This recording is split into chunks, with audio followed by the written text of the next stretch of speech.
आज के क्लास में हम लोग वंशागति का आणविक आधार के बारे में पढ़ने वाले हैं। वंशागति का आणविक आधार क्या होता है उसके बारे में हम लोग समझेंगे।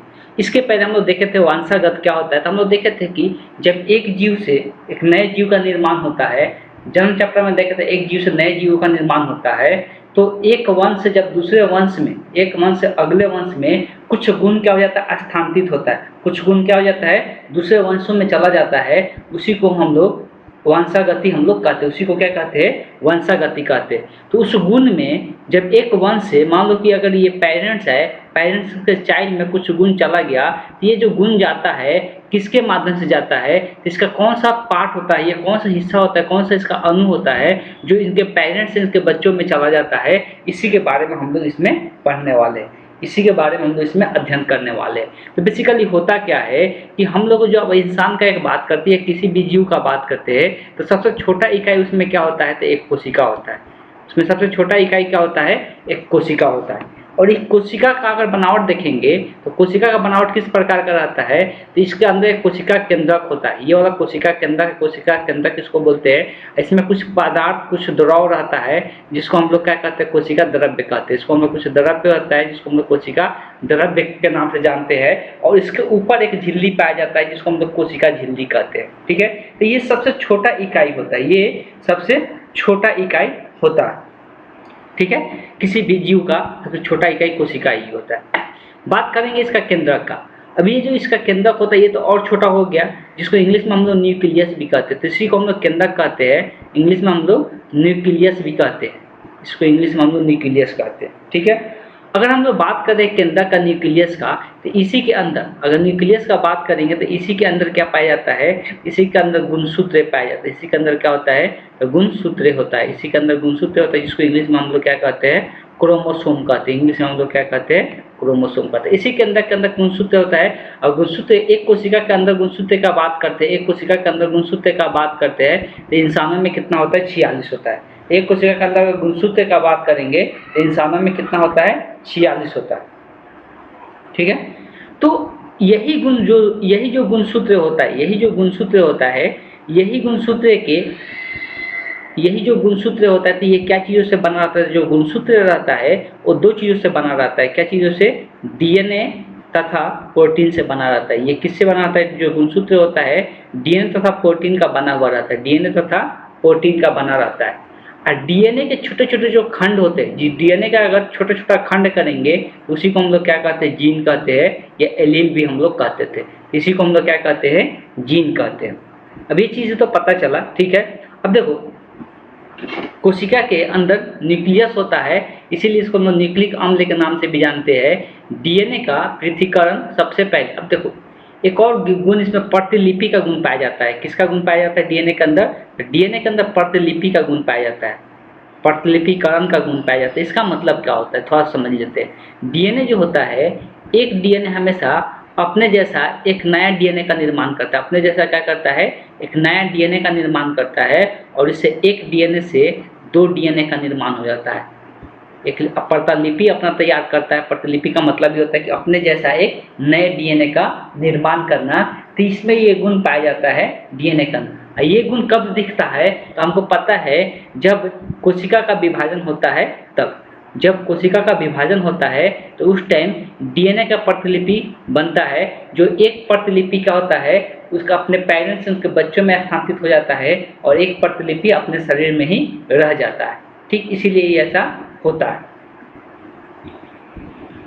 अब हम लोग जो पढ़ने वाले हैं, अब तो यह तो पता चल गया जो आणविक आधार होता है वो क्या होता है, डीएनए होता है। यही डीएनए का होता है, एक जनरेशन से दूसरे जनरेशन में क्या होता है, स्थानांतरित होता है। और इसके साथ साथ क्या होता है, जीन भी स्थानांतरित होता है। इसलिए जो जीन होता है वही डीएनए का खंड को ही हम लोग क्या कहते हैं, जीन के नाम से जानते हैं। अब ये पता लगाने के लिए कि डीएनए ही आनुवंशिक पदार्थ है, इसके लिए एक प्रयोग किया गया। ये पता लगाने के लिए कि ये डीएनए ही क्या है, आनुवंशिक पदार्थ है, इसके लिए एक प्रयोग किया गया। इसके लिए एक जीवाणु लिया गया। इसके लिए क्या किया गया, एक जीवाणु लिया गया। अगर इस जीवाणु का नाम का बात करेंगे तो स्ट्रेप्टोकोकस कहते हैं इसको। इस जीवाणु का नाम क्या कहते हैं, स्ट्रेप्टोकोकस। इस जीवाणु को बोलते हैं स्ट्रेप्टोकोकस, ठीक है, इस जीवाणु का नाम है।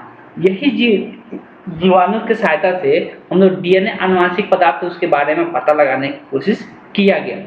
कैसे किया गया उसको हम लोग समझेंगे।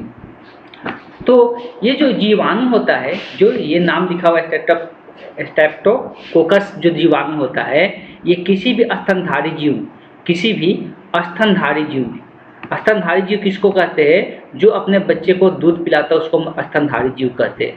तो ये जो जीवाणु होता है ये स्तनधारियों के जीव में, स्तनधारियों के शरीर में जाकर एक बीमारी उत्पन्न करता है। स्तनधारियों के शरीर में जाकर एक बीमारी उत्पन्न करता है। उस बीमारी को बोलते हैं निमोनिया। उस बीमारी को हम लोग क्या कहते हैं? निमोनिया के नाम से जानते हैं। तो यही निमोनिया बीमारी उत्पन्न करता है। जब ये जीवाणु कोई भी स्तनधारी जीव के अंदर चला जाएगा तो उसके अंदर एक बीमारी उत्पन्न करेगा जिसको हम लोग क्या कहते हैं? निमोनिया कहते हैं। तो इसी कारण से अब देखो ये कैसे बीमारी उत्पन्न करता है। तो इस जीवाणु के अंदर, इस बात को समझिएगा, इस जीवाणु के अंदर दो स्ट्रेंड पाया जाता है। दो प्रभेद भी इसको बोला जाता है, प्रभेद भी बोला जाता है, या दो स्ट्रेन इसको बोलते हैं। एक को बोलते हैं एस टाइप, एक को बोलते हैं एस टाइप, और एक को बोलते हैं हम लोग आर टाइप, एक को बोलते हैं आर टाइप।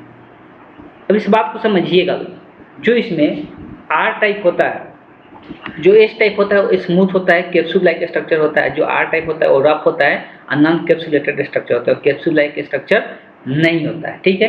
जो इसमें एस टाइप है, जो इसमें एस टाइप है, यही एस टाइप जो ये जीवाणु के अंदर दो स्ट्रेंथ पाया जाता है, एस टाइप और एक आर टाइप। ये एस टाइप जब जाएगा किसी स्तनधारी की जीव के अंदर तभी जाकर वो बीमारी उत्पन्न होगा। अगर आर टाइप जाएगा तो बीमारी उत्पन्न नहीं होगा। इस बात को ध्यान से रखना है। जो एस टाइप होता है, जो एस टाइप होता है, जो एस टाइप होता है, यही स्तनधारी जीव के अंदर जाएगा तो बीमारी उत्पन्न करेगा। लेकिन जो आर टाइप होता है वो कोई भी बीमारी उत्पन्न नहीं करता है, वो कोई भी बीमारी उत्पन्न नहीं करता है। बात को समझ गए। अब ये जो आर टाइप का और एस टाइप का बनावट के बारे में हम लोग चर्चा कर चुके हैं, और ये प्रयोग किसके ऊपर किया गया? ये प्रयोग चूहे के ऊपर किया गया। किसके ऊपर? चूहे के ऊपर। तो ये प्रयोग चूहे के ऊपर किया गया। देखो यहाँ पर डायग्राम से दिखाया गया है, ये एस टाइप वाला, ये एस टाइप वाला बैक्टीरिया है, ये एस टाइप वाला बैक्टीरिया है। ठीक है। जो हम लोग जीवाणु ले रहे हैं ये कौन सा टाइप वाला है? तो ये एस टाइप वाला है, और ये आर टाइप वाला है, ये आर टाइप वाला है। तो ये एस टाइप वाला है, ये आर टाइप वाला है। इस जीवाणु में एस टाइप स्ट्रेंथ है, और इस जीवाणु में कौन सा स्ट्रेंथ है? तो आर टाइप स्ट्रेंथ है। ठीक है। दोनों को निडल में भर लिया गया, एस टाइप वाला को भी और आर टाइप वाला को। ठीक है। और उसको चूहे के अंदर इंजेक्ट किया गया, उसको चूहे के अंदर इंजेक्ट किया गया। तो इसमें क्या है? तो इसमें एस टाइप इंजेक्ट किया गया और इसमें आर टाइप इंजेक्ट किया गया। तो देखा गया जब ये जीवाणु को इस चूहे के अंदर सिरिंज के द्वारा जब भेजा गया, तो ये वाला जिसमें एस टाइप भेजा गया वो चूहा क्या हो गया? मर गया, निमोनिया बीमारी होने का। लेकिन ये आर टाइप भेजा गया तो ये बीमारी उत्पन्न नहीं करता है, तो ये जीवित रह गया। ठीक है। अब क्या उपाय किया गया? दूसरा ये क्या किए, जो एस टाइप वाला है, जो एस टाइप वाला है उसको ये क्या किए? गर्म किए। इसको क्या किए? उबाल दिए। उबालने से क्या होता है? कोई भी जीवाणु क्या हो जाता है? नष्ट हो जाता है। उबालने से क्या होता है बेसिकली? तो कोई भी जीवाणु जो होता है वो नष्ट हो जाता है। तो उसको पहले क्या किए? उबाल दिए। उबाल के तब ये एस टाइप वाला को इस चूहे के अंदर इंजेक्ट किए। तब ये एस टाइप वाला को उस चूहे के अंदर क्या किए? इंजेक्ट किए। तो क्या देखने को मिला? ये चूहा नहीं मरा, ये चूहा नहीं मरा। इसका मतलब ये समझ में आया जो इसमें एस स्ट्रेन था वो क्या हो चुका था? नष्ट हो चुका था उबालने के कारण। लेकिन अब यहाँ पे एक और अलग टाइप का एक्सपेरिमेंट किए। और क्या किए कि जो एस टाइप वाला था उसको पहले उबाल दिए। उबालने के बाद इसको क्या कर दिए? आर टाइप वाला में इसको भेज दिए। पहले क्या किए? इसको आर टाइप में डाल दिए। पहले ध्यान में रखना है कि एस टाइप को पहले अब उबालने के बाद अब क्या किए? आर टाइप में डाल दिए। जैसे ही आर टाइप में डाला गया तो आर टाइप में डालकर तब जाके इस चूहे के अंदर इंजेक्ट किया गया। चूहा क्या हो गया? मर गया।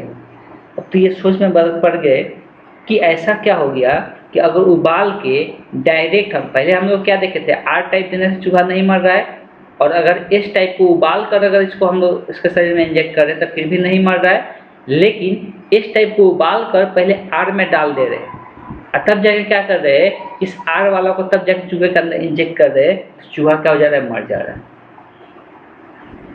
तब इसके बारे में पता करने की कोशिश किए कि ऐसा क्यों हो रहा है। तो पता ये चला कि जब इस टाइप वाला को क्या करते हैं, आर में इंजेक्ट करते हैं, आर वाला के शरीर में डाल देते हैं, ये उबालने के बाद तो ये मरा हुआ तो रहता है, लेकिन फिर भी इसका जो डीएनए पार्ट होता है वो आर वाला को जाकर आर वाला को एस में चेंज कर देता है। आर वाला को क्या करता है, एस स्ट्रेंथ में चेंज कर देता है।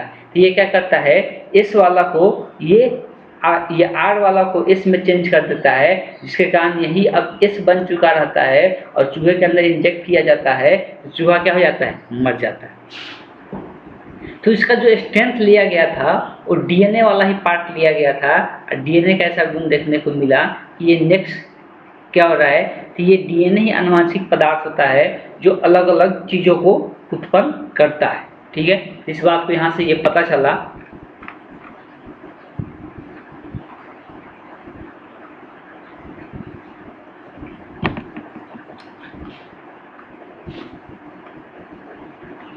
आगे अब हम लोग पढ़ेंगे यहाँ से जीवाणुओं में पारक्रमण या ट्रांसडक्शन।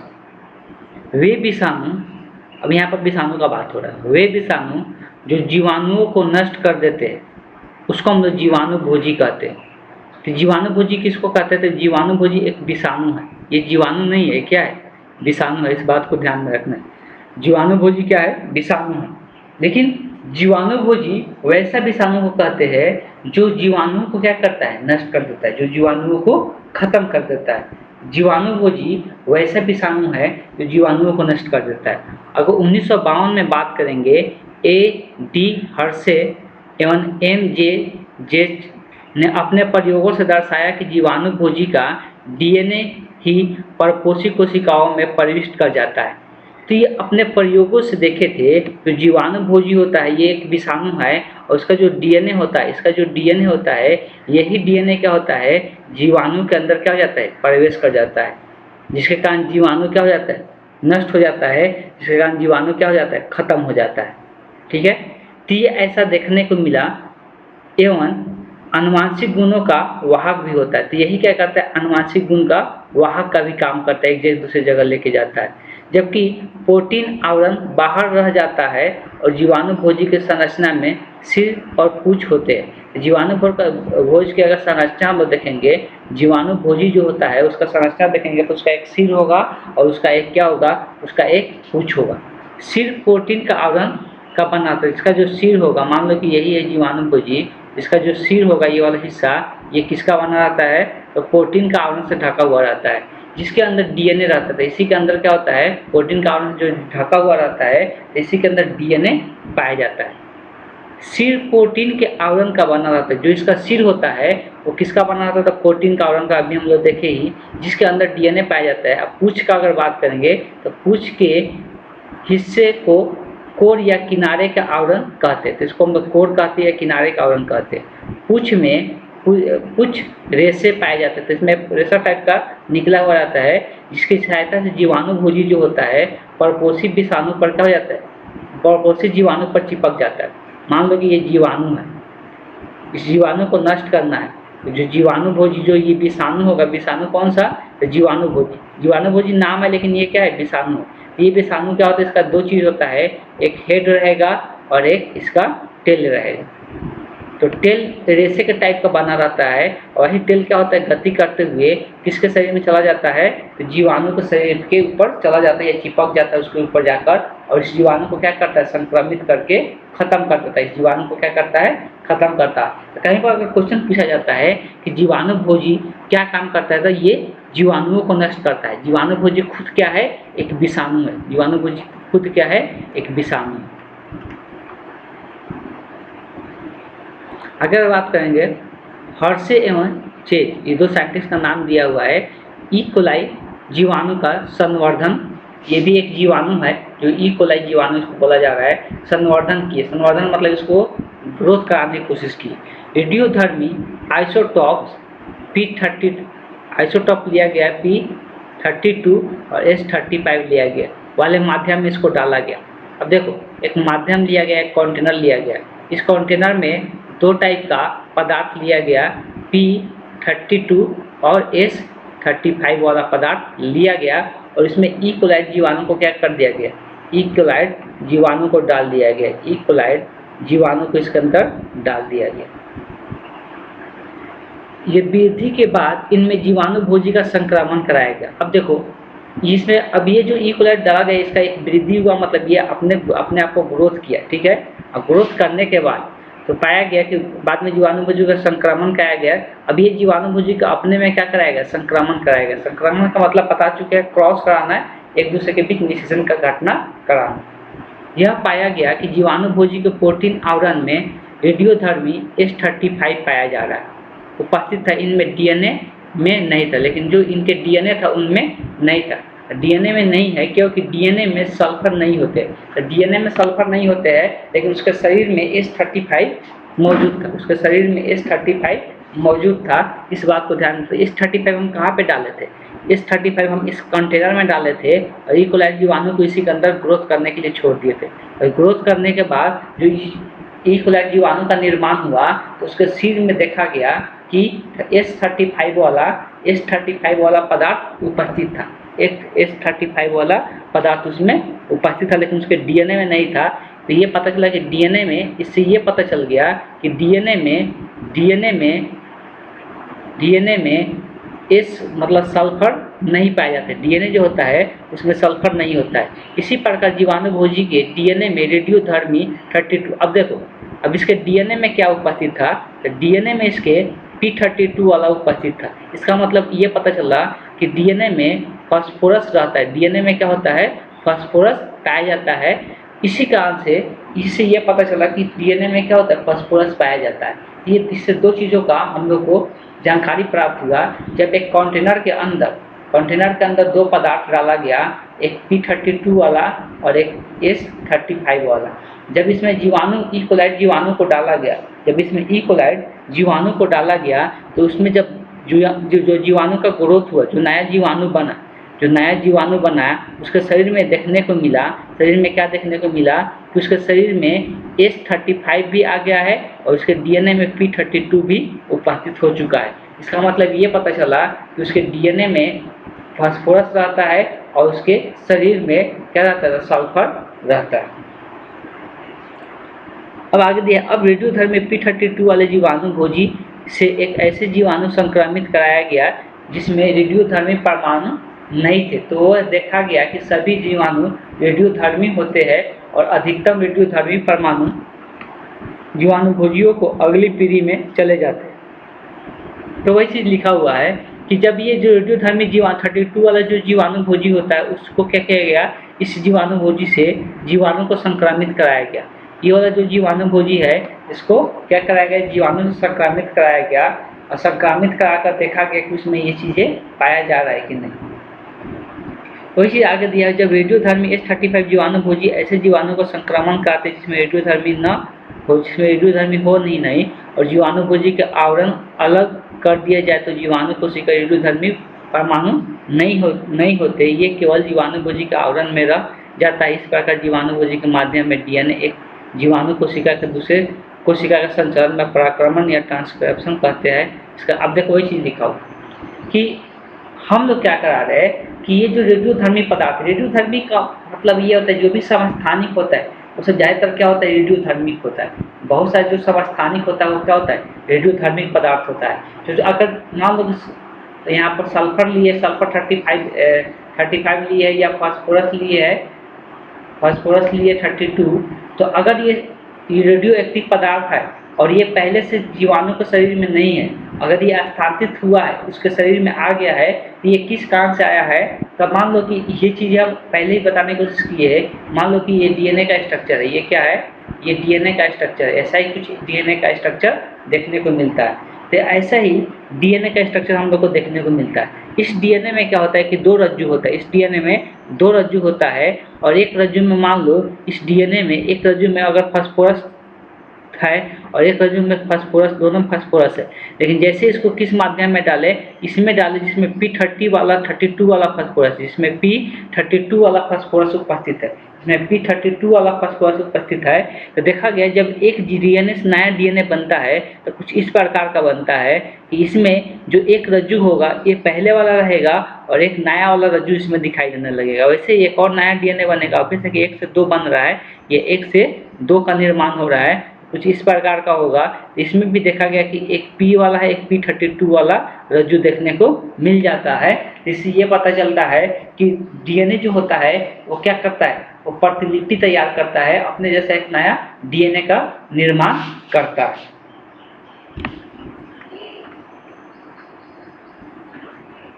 आगे हम लोग बात करेंगे न्यूक्लिक अम्ल। न्यूक्लिक अम्ल थोड़ा देर पहले ही बात करें तो कोशिका के अंदर जो कोशिका केंद्र होता है इसी को हम लोग क्या कहते हैं, न्यूक्लिक अम्ल के नाम से जानते हैं, या पॉलीन्यूक्लियोटाइड श्रृंखला के भी नाम से हम लोग जानते हैं, इसलिए कि इस केंद्र को इंग्लिश में न्यूक्लियस कहते हैं, इसीलिए इसका नाम दिया गया न्यूक्लिक अम्ल, और ये अम्लीय होता है इसलिए ऐसा बोला है। न्यूक्लिक अम्ल का अनुलंबी कड़ी या पॉलीमर या पॉलीन्यूक्लियोटाइड का बना हुआ रहता है, जिनमें अनेक न्यूक्लियोटाइड्स का मोनोमर इकाइयाँ जुड़ा रहता है। तो ये पॉलीन्यूक्लियोटाइड का निर्माण कैसे होता है, तो एक एक न्यूक्लियोटाइड्स मिलकर पॉलीन्यूक्लियोटाइड्स का निर्माण करता है। एक एक न्यूक्लियोटाइड आपस में मिलते जाएगा और पॉलीन्यूक्लियोटाइड का निर्माण करता है। प्रत्येक न्यूक्लियोटाइड 3 प्रकार के पदार्थों के अणु से बना रहता है। अब न्यूक्लियोटाइड, अब ध्यान में सुनना है, थोड़ा समझने की कोशिश करना है, ऐसे ही आगे पीछे नहीं सोचना है, सही समझना है। ये जो केंद्रक है, ये जो केंद्रक है, ये कोशिका का केंद्रक है, ठीक है, समझने की कोशिश करना है। ये जो केंद्रक है ये कोशिका केंद्रक है, इसको हम लोग कहते हैं, इसको हम लोग क्या कहते हैं, न्यूक्लिक अम्ल कहते हैं। क्या कहते हैं, इसको हम लोग न्यूक्लिक अम्ल कहते हैं। न्यूक्लिक अम्ल जो होता है, न्यूक्लिक अम्ल जो होता है जिसको हम लोग किसका श्रृंखला बोलते हैं, तो पॉलीन्यूक्लियोटाइड का श्रृंखला बोलते हैं। इसको हम लोग एक कौन नाम जानते हैं, इसको हम लोग क्या कहते हैं, पॉलीन्यूक्लियोटाइड भी कहते हैं। तो इसको या करके लिख सकते हैं, इसको हम लोग क्या कहते हैं, पॉलीन्यूक्लियोटाइड कहते हैं। तो इसको हम लोग न्यूक्लियोटाइड कहते हैं, न्यूक्लियोटाइड कहते हैं, पॉलीन्यूक्लियोटाइड के नाम से जानते हैं। इसको हम लोग पॉलीन्यूक्लियोटाइड कहते हैं। पॉलीन्यूक्लियोटाइड का निर्माण कैसे होता है, तो एक एक न्यूक्लियोटाइड्स के मिलकर बनता है। तो बहुत सारे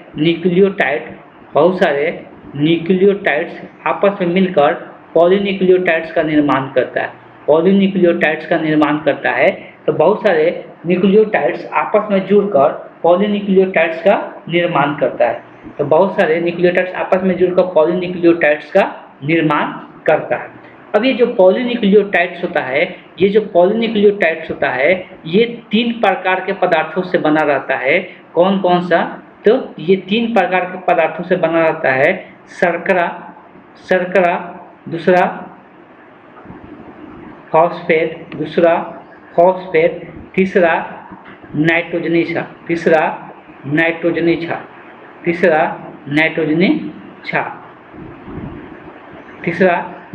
क्षार से मिलके बना रहता है। इस बात को याद रखना है कि जो हम लोग का जो गुणसूत्र होता है, वो गुणसूत्र जो होता है न्यूक्लियोप्रोटीन होता है। न्यूक्लियोप्रोटीन मतलब उसमें डीएनए और प्रोटीन का मिलावट होता है, न्यूक्लियोप्रोटीन कहते हैं, ठीक है। और न्यूक्लियोप्रोटीन का बात करेंगे तो जो गुणसूत्र होता है वो 2 चीज़ों से मिलकर बनता है, न्यूक्लिक अम्ल और प्रोटीन से मिलकर बनता है। न्यूक्लिक अम्ल और प्रोटीन से मिलकर बनता है। अब थोड़ा सा हम लोग ज़्यादा लिखने और समझने की कोशिश करेंगे, तब उसके बारे में हम लोग और चर्चा करेंगे। अब देखो, आगे चलते चलना है, समझते चलना है। अगर हम लोग न्यूक्लिक अम्ल का बात करते हैं तो पॉलीन्यूक्लियोटाइड भी बोलते हैं न्यूक्लिक अम्ल को। जो इसका सबसे छोटा इकाई होता है, कौन सा किससे मिलकर बनता है, न्यूक्लियोटाइड से मिलकर बनता है। इससे किससे, तो न्यूक्लियोटाइड से मिलकर बनता है, ठीक है। तो न्यूक्लिक अम्ल 2 प्रकार के इसमें बताया जाता है। अब आगे हम लोग थोड़ा सा इसको पहले ध्यान में रखना है, इसको ध्यान में रखना है। चलो इसको टेबल को ही लिखना है यहाँ से, ठीक है। इस टेबल को लिखना है, सभी को नोट्स में इस टेबल को लिखना और याद भी होना चाहिए, ठीक है। तो अगर हम लोग बात करेंगे यहाँ से, सबसे पहले लिखना है इसमें गुणसूत्र। सबसे पहले क्या लिखना है, गुणसूत्र लिखना है। तो गुणसूत्र जो होता है हम लोग को, वो उसको हम लोग एक और नाम से जानते हैं न्यूक्लियोप्रोटीन, इसलिए कि ये न्यूक्लिक अम्ल और प्रोटीन के मिलकर बना रहता है। न्यूक्लिक अम्ल और प्रोटीन से मिलकर बना रहता है। तो ये जो न्यूक्लियो प्रोटीन होता है, अब जैसे कि एक तरफ हो गया न्यूक्लिक अम्ल हो जाएगा, दूसरी तरफ हो जाएगा प्रोटीन। अब प्रोटीन किसका हिस्सा होता है, तो हिस्टोन इसको बोलते हैं, किसका हिस्सा होता है, हिस्टोन। अब ये जो न्यूक्लिक अम्ल होता है, तो न्यूक्लिक अम्ल को हम लोग क्या बोलते हैं, तो यहाँ से एक और चीज़ लिख सकते हैं, इसको हम लोग क्या कहते हैं, पॉलीन्यूक्लियोटाइड कहते हैं,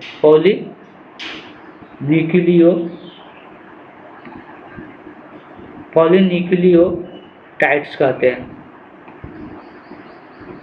तो पॉलीन्यूक्लियोटाइड्स भी हम लोग बोलते हैं, या इसका एक सबसे छोटा, तो एक इकाई को हम लोग इसको एक और नाम देते हैं, इसका एक इकाई। एक इकाई अगर लेंगे, इसका एक इकाई जो होता है, ये लिखते चलना है, एक इकाई को हम लोग न्यूक्लियोटाइड्स कहते हैं, एक इकाई को हम लोग न्यूक्लियोटाइड्स कहते हैं, ऐसे ही टेबल बनाते चलना है। तो एक इकाई को हम लोग न्यूक्लियोटाइड्स कहते हैं। अभी जो न्यूक्लियोटाइड्स होता है, ये न्यूक्लियोटाइड्स जो होता है, एक इकाई को हम लोग न्यूक्लियोटाइड्स कहते हैं। और ये जो न्यूक्लियोटाइड्स होता है, तो ध्यान में रखना है, ये दो चीज़ों का बना रहता है। एक होता है ये न्यूक्लिक अम्ल जो होता है, वो दो प्रकार का होता है, एक डीएनए होता है, एक आरएनए होता है। एक डीएनए होता है और एक आरएनए होता है। डीएनए का फुल फॉर्म अगर लिखना चाहते हैं, इसको हम लोग क्या कहते हैं, डीऑक्सी, क्या कहते हैं, डीऑक्सी। ये सब लिखते चलना है साइड में, डीऑक्सी राइबो न्यूक्लिक अम्ल, डीऑक्सी राइबो न्यूक्लिक अम्ल कहते हैं। तो इसको हम लोग क्या कहते हैं, डीऑक्सी राइबो न्यूक्लिक अम्ल, और शॉर्ट फॉर्म में दिखा देना है डीएन। और इसका बात करेंगे आरएनए को, तो इसको हम लोग राइबो न्यूक्लिक अम्ल कहते हैं। इसको हम लोग क्या कहते हैं, राइबो न्यूक्लिक अम्ल कहते हैं, तो इसको हम लोग राइबो न्यूक्लिक अम्ल कहते हैं।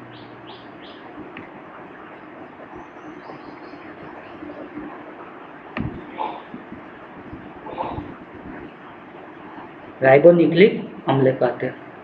अगर बात करेंगे डीएनए का 3 खंड होता है। डीएनए का 3 खंड होता है, एक होता है शर्करा, दूसरा होता है फॉस्फेट, तीसरा होता है नाइट्रोजनी बेस या नाइट्रोजनी क्षार बोला जाता है। ठीक, नाइट्रोजनी बेस या नाइट्रोजनी क्षार भी बोला जाता है, नाइट्रोजनी क्षार कहा जाता है। तो ये 3 चीज़ों से मिलकर बना रहता है, शर्करा, फॉस्फेट, नाइट्रोजनी क्षार। और आरएनए का बात करेंगे, तो इसमें शर्करा की जगह क्या ले जाता है, राइबोज ले जाता है। जो इसमें शर्करा होता है, इसके जगह पर क्या मिलता है, राइबोज मिल जाता है। ठीक, और इसमें एक और हम लोग चीज़ें देखेंगे, नाइट्रोजनी क्षार अगर बात करते हैं, तो नाइट्रोजनी क्षार जो होता है वो 2 प्रकार का होता है। नाइट्रोजनी क्षार जो होता है वो 2 प्रकार का होता है, थोड़ा ध्यान समझने की कोशिश कीजिए। नाइट्रोजनी क्षार जो होता है वो 2 प्रकार का होता है, 2 प्रकार के, एक होता है प्यूरिन, एक होता है पिरामिडिन, एक होता है प्यूरिन, एक होता है पिरामिडिन। इस बात को ध्यान में रखना है कि अगर प्यूरिन होता है वो 2 प्रकार के होता है, एडेनिन, ग्वानिन, थाइमिन, और होता है साइटोसिन, एडेनिन। अब देखो ये जो प्यूरिन यहाँ पर है 2 प्रकार के होता है, एडेनिन और ग्वानिन, और पिरामिडिन अगर बात करेंगे थाइमिन और साइटोसिन होता है। ठीक है, तो अब देखो एक चीज़ यहाँ पर छूट जाता है, जिसको हम लोग बोलते हैं थाइमिन। थाइमिन तो इसमें है यूरोसिल, क्या होता है, यूरोसिल होता है। अच्छा चलिए, एक चीज़ यहाँ पे क्लियर हो गया, इतना यहाँ पे क्लियर हो गया, इसको यहाँ तक लिख लेना है। ये टेबल को अभी नहीं बनाना है, ये टेबल को अलग से बनाना है। ये टेबल हम यहाँ पर बना रहे हैं, उस प्रकार से बनाना है, लिखना है। यहाँ पे जो नाइट्रोजनी क्षार होता है, यहाँ तक हम बोल दिए कि यहाँ तक सबको लिख लेना है, ये टेबल यहाँ तक बना के छोड़ देना है सबको। अब आगे यहाँ पे नाइट्रोजनी क्षार को हम यहाँ पर बांट रहे हैं। नाइट्रोजनी क्षार जो होता है, नाइट्रोजनी क्षार वो 2 प्रकार का होता है, 2 प्रकार का, एक लिख लेना है प्यूरिन और दूसरा लिखना है पिरामिडिन। प्यूरिन जो होता है वो 2 प्रकार के होते हैं, एडेनिन और ग्वानिन। पिरामिडिन जो होता है वो 3 प्रकार का होता है। पिरामिडिन जो होता है वो 3 प्रकार का होता है, थाइमिन, थोड़ा सा एक बार देख लेने दीजिए।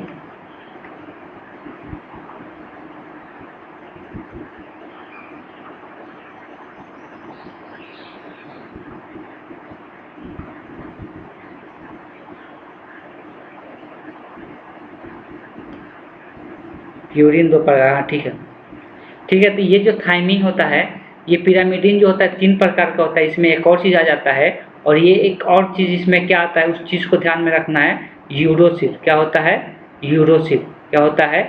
यूरोसिल। तो इस प्रकार से लिख लेना है। नाइट्रोजनी क्षार हेडिंग डालना है, और नाइट्रोजनी क्षार ये दो प्रकार का होता है, प्यूरिन और पाइरिमिडीन। और प्यूरिन जो होता है वो दो प्रकार का होता है, एडेनिन और ग्वानिन। और यहाँ पिरामिडीन जो होता है ये तीन प्रकार का होता है, थाइमिन, यूरोसिल, साइटोसिल। थाइमिन, यूरोसिल और साइटोसिल, ये तीन प्रकार का होता है।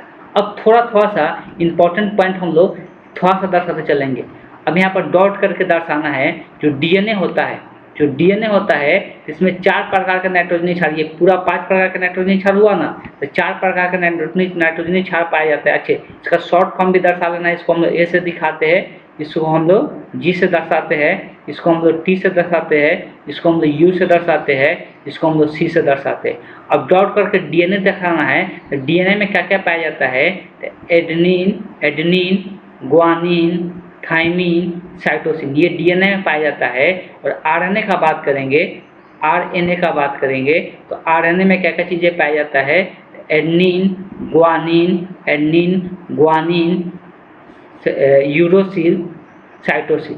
अब यहाँ पर थाइमिन की जगह क्या आ जाता है, यूरोसिल आ जाता है। थाइमिन की जगह क्या आ जाता है, यूरोसिल आ जाता है। तो आरएनए में भी 4 नाइट्रोजनी क्षार पाया जाता है, डीएनए में भी 4 नाइट्रोजनी क्षार पाया जाता है, लेकिन एक एक्सचेंज हो जाता है, एक की जगह दूसरा आ जाता है। इसमें थाइमिन आएगा, इसमें थाइमिन की जगह यूरोसिल आ जाता है। ठीक, टोटल नाइट्रोजनी क्षार कितना होता है, 5 होता है। ध्यान में रखना है, टोटल नाइट्रोजनी क्षार कितना होता है, 5 होता है। लेकिन पहले नाइट्रोजनी क्षार को 2 हिस्सा में बांटा जाता है, यूरिन और प्यूरिन और पाइरिमिडीन। प्यूरिन जो होता है 2 प्रकार का होता है, एडेनिन, ग्वानिन। और पाइरिमिडीन जो होता है वो 3 प्रकार का होता है, थाइमिन, यूरोसिल और साइटोसिन। तो ये सब चीज़ें, जो भी हम चीज़ें बोले, ये सब चीज़ें लिख कर याद कर लेना है। याद नहीं रहेगा तो आगे समझने में बहुत ज़्यादा दिक्कत आएगा, इसलिए इस चीज़ों को सबको याद होना चाहिए। तब जाके इसके बाद हम लोग नेक्स्ट क्लास में पढ़ेंगे इसके आगे यहाँ से। ठीक है, तो अभी जितना बोले उतना नोट डाउन कर लेना। ठीक है, तो इस क्लास को हम यहीं पर एंड करते हैं।